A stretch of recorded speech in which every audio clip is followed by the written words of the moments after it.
انہوں نے مسئلہ پوچھا ہے کہ مولانا الیاس قادری صاحب نے ایک ہیلا بیان کیا ہے نمازی کے آگے سے گزرنے کا طریقہ, اور وہ یہ بیان کیا ہے ہیلا کہ ایک بندہ نمازی کے سامنے آ کے کھڑا ہو جائے, دوسرا آگے سے گزر جائے, ٹھیک ہے نا, پھر وہ سامنے آ کے کھڑا ہو جائے اور یہ یوں گھوم کے گزر جائے.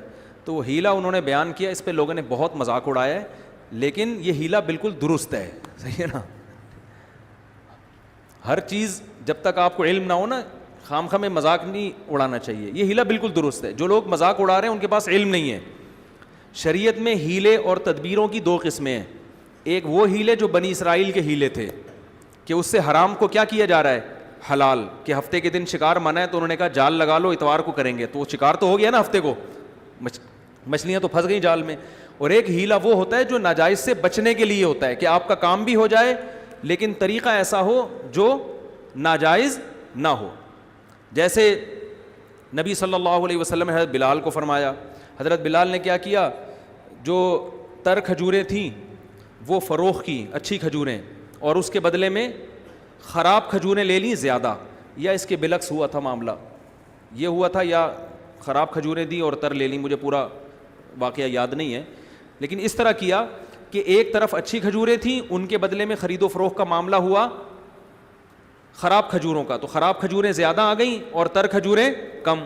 تو یہ جو خراب کھجوریں زیادہ آ گئیں یہ وہ سمجھے کہ پروفٹ ہے میرا. بھائی جب آپ مہنگی چیز دیں گے تو سستی چیز زیادہ مل جائے گی نا.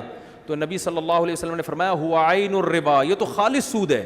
تو آپ نے ان کو ہیلا بتایا جس کا رزلٹ یہی نکلا ہے, لیکن طریقہ کیا ہو گیا, جائز.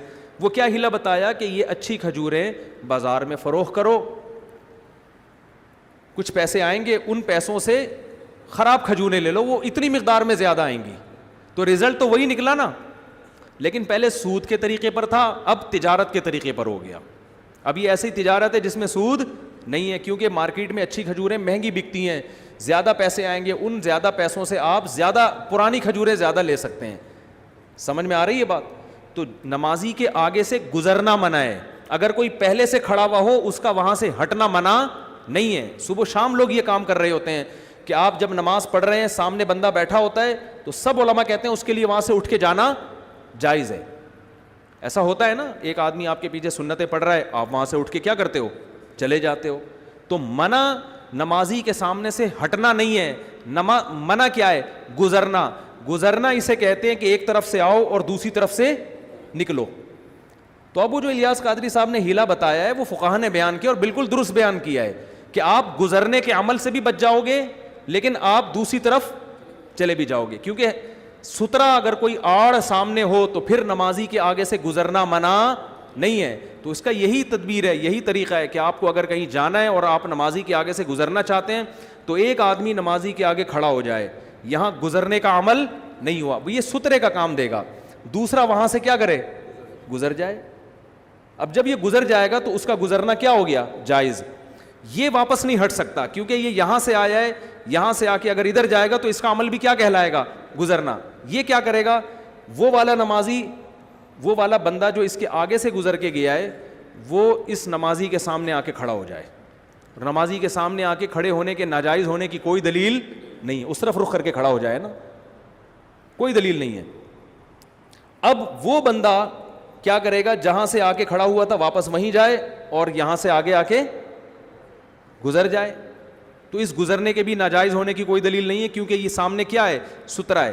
اور اب جو پرانا بندہ تھا وہ اپنی جگہ سے ہٹ جائے کیونکہ اس کے ہٹنے کے بھی ناجائز ہونے کی کوئی دلیل نہیں ہے, کیونکہ یہ گزرا جب تھا تو سترے کے آگے سے گزرا تھا اور ہٹ جب رہا ہے تو یہ عمل گزرنا نہیں ہے. تو جن لوگوں نے اس پہ مذاق اڑایا ہے نا, یہ وہ لوگ ہیں یا تو ان کو پتہ نہیں ہے, میں نے بتایا نا علم کی گہرائی نہیں ہے, تو کوئی بھی کسی کا کسی بھی ٹائم پہ مذاق اڑا سکتا ہے. الیاس قادری صاحب سے مجھے بہت سی چیزوں میں اختلاف ہے, کہ ایسا نہ ہو کہ آپ کہیں کہ میں بھی ان کو پیر مرشد مانتا ہوں, وہ ان کا اپنا ذاتی مسئلہ ہے, وہ ہمارے بریلی حضرات جو مانے وہ ان کا ہیڈک ہے. لیکن یہ جو مسئلہ بیان کیا ہے یہ بالکل ٹھیک بیان کیا ہے. تو اس میں یہی ہیلا ہے, یہی تدبیر ہے جو فقہا بیان کرتے ہیں. اور اس میں جو یہ کہے نا ناجائز ہے تو آپ اس سے پوچھا کریں یہ کون سے اسٹیپ پہ ناجائز ہے, اس میں کون سی چیز ناجائز کیا ہے اور اس کے ناجائز ہونے کی دلیل دو. کیا نمازی کے آگے دوسری طرف منہ کر کے کھڑا ہونا منع ہے؟ اگر منع ہے تو اس کے ناجائز ہونے کی دلیل دو. اور اگر دوسرے بندے کا اس سترے کے آگے سے گزرنا منع ہے تو اس کے ناجائز ہونے کی دلیل دو, اور اگر آپ یہ کہتے ہو اس کا دوبارہ آ کے کھڑا ہونا منع ہے تو اس کے ناجائز ہونے کی کیا دلیل؟ تو اس میں مرور کا کوئی عمل نہیں ہو رہا, گزرنے کا عمل نہیں ہو رہا, اور اگر ہو رہا ہے تو سترے کے آگے سے گزرنے کا عمل ہو رہا ہے. اس پورے پروسیس کے مجموعے کے بھی ناجائز ہونے کی کوئی دلیل نہیں ہے, اور اس کے انفرادی. بالکل اس کی مثال ایسے ہے جیسے ہمارے اہل حدیث بھائی کہتے ہیں حلالہ کیا ہے اسلام میں, حرام ہے, لعنتی عمل ہے. ہم یہ کہتے ہیں جو حدیث میں جس حلالے کو حرام قرار دیا گیا ہے یہ وہ حلالہ ہے جو پری پلان ہو, معاہدہ کر کے ہو. اگر بغیر معاہدے کے حلالہ ہو رہا ہے تو اس کے حرام ہونے کی کوئی دلیل نہیں ہے, بلکہ حلال ہونے کی دلیل ہے. وہ یہ کہتے ہیں 3 طلاقیں ایک آدمی نے دے دی, اب ایک عورت کسی مرد سے نکاح کرتی ہے, وہ طلاق لے کے ہم بستری کر کے واپس آتی ہے تو ہو تو وہ تو حرام ہے. بھائی کون سے اسٹیپ پہ حرام ہے یہ؟ ایک آدمی نے بیوی کو 3 طلاقیں دے دی, حرام ہو گئی وہ. یہ عورت عدت کے بعد کسی مرد سے نکاح کر رہی ہے, یہ حرام ہے کیا؟ قرآن نے اجازت نہیں دی جہاں چاہو نکاح کرو, پہلے سے نہیں کر سکتی تو عدت کے بعد جہاں چاہے نکاح کرے. جب اس نے عدت کے بعد کہیں نکاح کر لیا اور اس مرد نے ہم بستری بھی کر لی, اس کے لیے طلاق دینا حلال ہے یا حرام ہے؟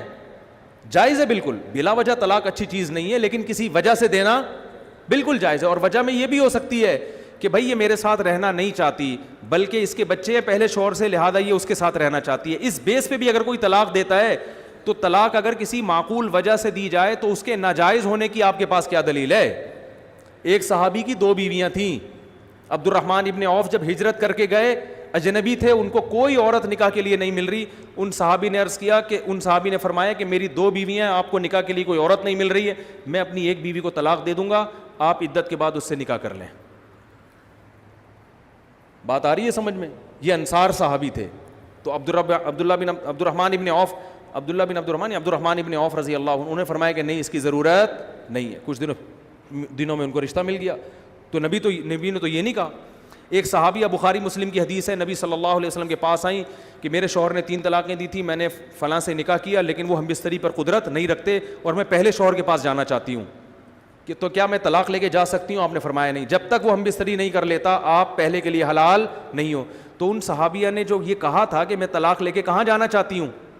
پہلے شوہر کے پاس. تو نبی نے تو یہ نہیں کہا کہ یہ تو حلال ہے, یہ تو غیرت کے خلاف ہے, یہ تو بالکل غلط کر رہی ہو. بھائی عورت کو اگر معقول وجہ سے مرد طلاق دے دیتا ہے تو اس کے ناجائز ہونے کی کوئی دلیل نہیں ہے. عورت کا نقصان ہی نہیں ہے, اس میں فائدہ ہے بلکہ. تو اس کو پرانا میاں یاد آ رہا ہے, بھائی چھوڑ دو. اگر چھوڑ دے تو فقہا قرآن و سنت کو زیادہ سمجھتے ہیں. فقہا کہتے ہیں ایسی صورت میں چھوڑنا نہ صرف جائز بلکہ باعث ثواب ہے, کیونکہ اس طلاق میں عورت کو کیا پہنچایا جا رہا ہے؟ فائدہ پہنچایا جا رہا ہے. اس کے ناجائز ہونے کی کوئی دلیل نہیں ہے. پھر جب اس دوسرے میاں سے عدت عورت کی پوری ہو جاتی ہے تو اس عورت کے لیے جائز ہے دنیا میں جس مرد سے چاہے نکاح کرے. اگر کسی اور مرد سے نکاح کرنا غیرت کے خلاف نہیں ہے, لعنتی عمل نہیں ہے, تو اپنے پرانے والے سے نکاح کرنا کہاں سے لعنتی عمل ہو گیا؟ بلکہ وہ تو قرآن کہہ رہے 3 طلاق کے بعد جب دوسرا میاں اگر طلاق دے دے تو فلا جناح علیہما, عورت کے لیے بالکل جائز ہے کہ وہ اپنے پہلے مرد سے نکاح کرے. تو ہم اہل حدیث بھائیوں سے پوچھتے ہیں اس میں لعنت والا عمل ہو کہاں رہا ہے؟ اس کی کیا دلیل ہے؟ کون سے اسٹیپ پہ بغیرتی ہو رہی ہے؟ کہتے ہیں کہ نہیں جی وہ ایک عورت کی بیوی ایک مرد کی بیوی کسی دوسرے مرد کی بستر کی زینت بنے, یہ تو غیرت کے خلاف ہے. یقیناً ایک مرد کی بیوی جب کسی دوسرے مرد کے پہلو میں جائے گی تو یقیناً غیرت کے خلاف ہے. لیکن جب ایک مرد نے 3 طلاقیں دے دیں اور عدت بھی پوری ہو گئی تو اب یہ اس مرد کی بیوی ہے نہیں. اس کو یہ کہنا گھما کے اس کی بیوی کو اس کے پہلو میں جا رہی ہے, تو بھائی اس کی کم بخت کی ہے ہی نہیں ہے.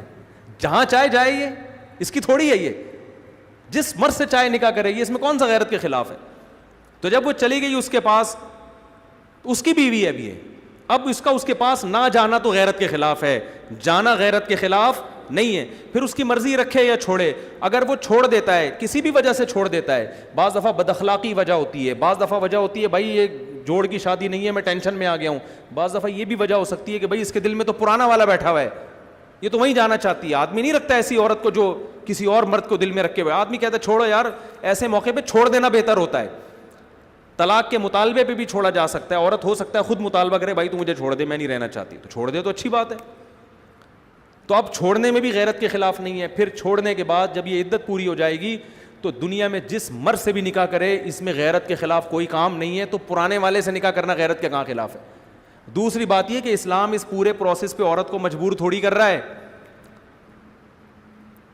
لوگ کہتے ہیں ہائے مظلوم عورت کے ساتھ کیا حشر کیا. تو مظلوم تو اس کو کہا کس نے ہے؟ پہلے میاں نے طلاقیں دی ہیں 3, اسلام نے بس یہ پابندی لگائی ہے پرانے والے کے پاس نہیں جا سکتی, دنیا میں جہاں چاہو جس سے جا کے شادی کرو. تو کرے نا شادی, کس نے منع کیا اس کو؟ شادی کرے. پھر کس نے کہا ہے کہ واپس اس سے طلاق لے کے پہلے والے سے کرو؟ تو اگر پھر بھی وہ کر رہی ہے تو آپ کیوں کباب میں ہڈی بن رہے ہو؟